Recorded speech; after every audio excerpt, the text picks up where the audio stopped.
brothers and sisters in Christ, we're now come to step 10 in a series of sermons on the 12 steps of AA as a roadmap for us for our spiritual life. And we're also in the middle of Lent. We have the Sunday of the Cross there, the banner of our salvation, which is presented for us to inspire us and to encourage us to continue our course. And it's a good time to look at step 10 because of that. Because when we read this, the Lord gives us a threefold command. Deny yourself, take up your cross, and follow me. Deny, take up, and follow. This is not a one-time proposition. This is not, oh, I did that. Thanks. Thanks, God. That was great. I appreciate what you did, and I'm done. It's a recipe for an entire way of life. And the 12 steps are actually pointing us in that direction. All of the other steps we looked at were very concise, concrete points, turning points and decisions that we had to make. The last 3 steps of the 12 steps are different because they are all continuing actions. They are all ways of living once you have done all the previous 9 steps.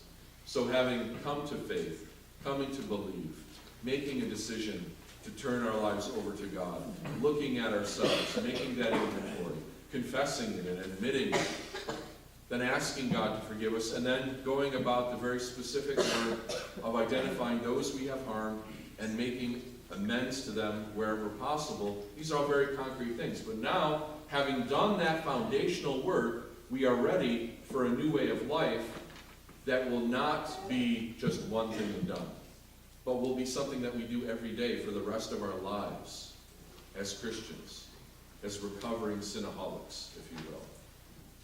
And the Gospel of St. Mark says, take up your cross and follow me. The Gospel of St. Luke adds a very important qualifier. It says, take up your cross daily and follow me, to emphasize this continuing, regular approach to spiritual life. So today we're going to look at that 10th step, which is continued to take personal inventory, and when we were wrong, promptly admitted it. Even though it's phrased in a past tense, it's really not. It's we continue to take personal inventories, and whenever we are wrong, we promptly admit it. And this is important to realize because it's not like if we just clean up our past and we deal with whatever happened to us before or whatever we've done wrong in the past, somehow life will just automatically become easy. And there's many Christians who think that they find the Lord, they get baptized, whatever, that will solve their problems. If they just do the right religious thing once, it's a magic bullet. But that's not how it works. The daily struggle of sin for the rest of our lives is what we've signed on for. And the victory is in Christ, and the victory we will taste, some of us in this life, like the Lord said. Some of you among me will taste the kingdom of heaven, will see the kingdom of heaven present with power. And some of us will.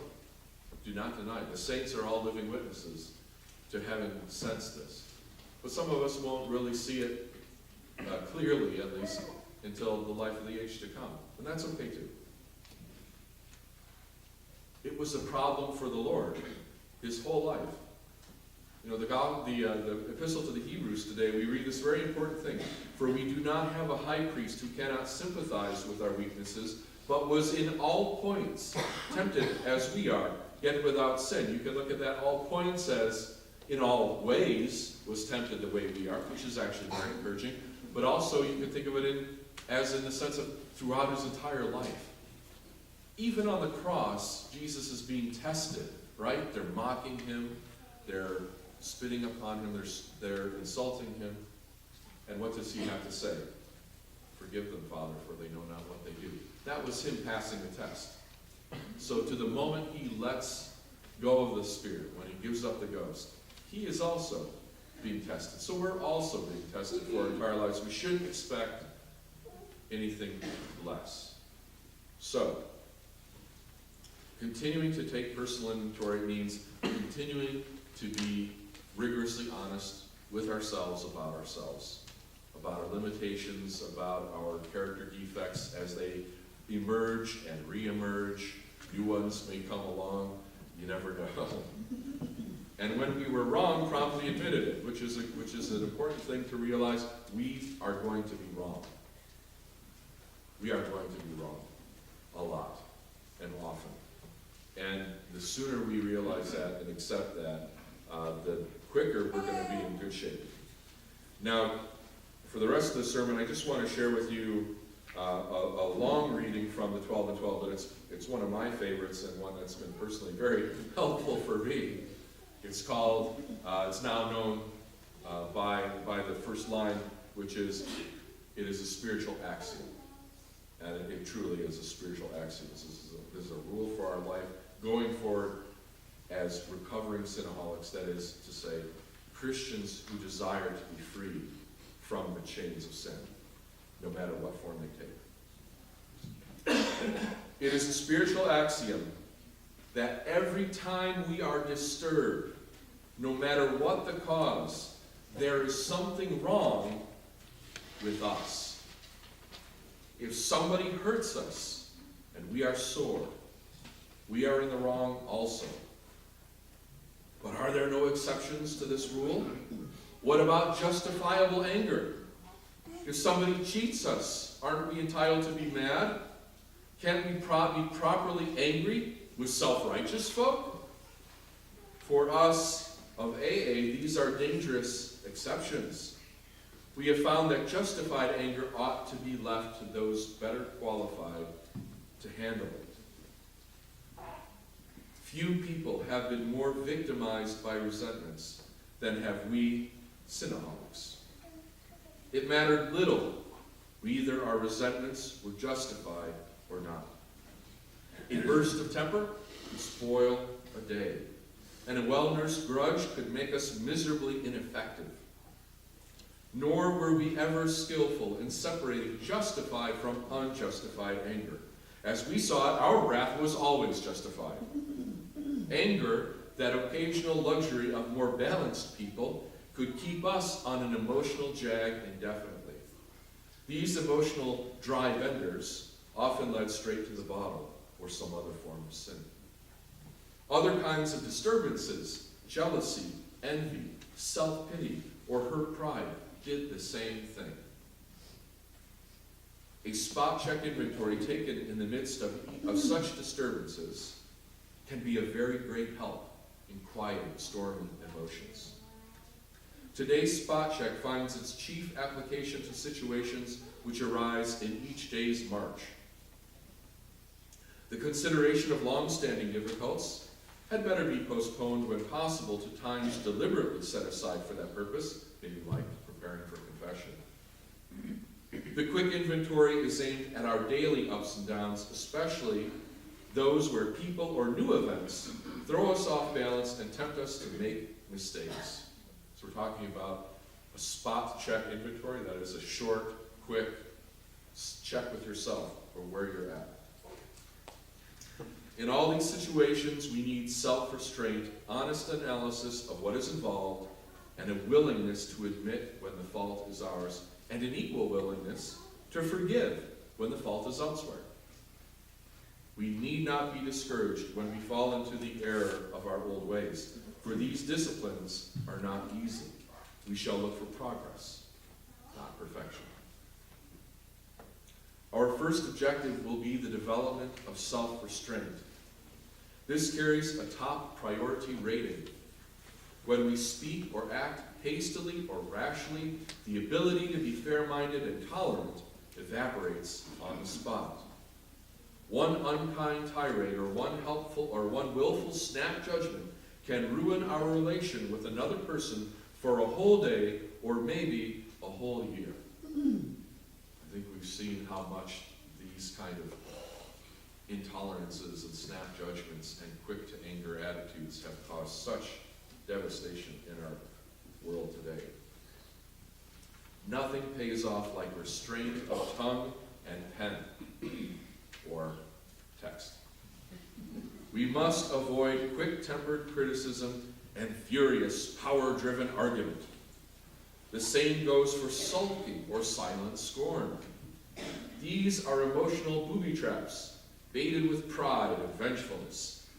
Our first job is to sidestep the traps. When we are tempted by the bait, we should train ourselves to step back and think. For we can neither think nor act to good purpose until the habit of self-restraint has become automatic. He sounds like a father of the Philokalia here. It could be right out of the Philokalia, or out of the desert father. Finally, we begin to see that all people, including ourselves, are to some extent emotionally ill as well as frequently wrong. And then we approach true tolerance and see what real love for our fellows actually means.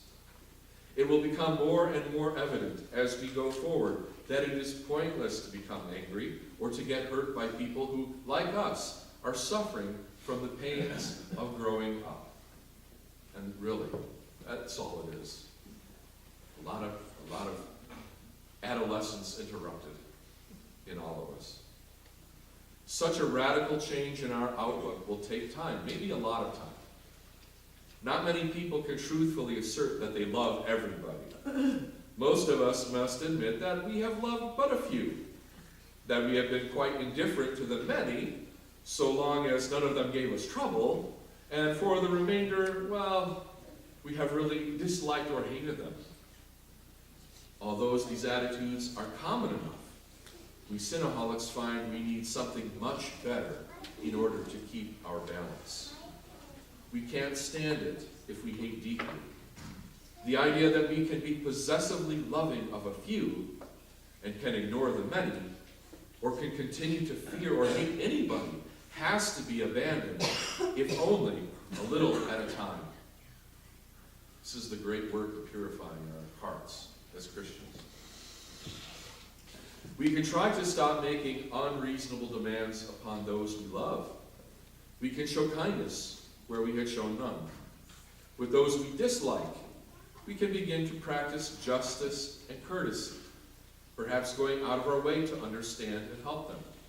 And whenever we fail any of these people, we can promptly admit it, to ourselves always, and to them also, when the admission would be helpful. Courtesy, kindness, justice, and love are the keynotes by which we may come into harmony with practically anybody. When in doubt, we can always pause saying, "Not my will, but thine be done." And we can often ask ourselves, am I doing to others as I would have done them, as I would have them do to me today? Words straight from the gospel. Through the prayers of our Holy Fathers, Lord Jesus Christ, our God, have mercy on us and save us. Amen. Christ is among us.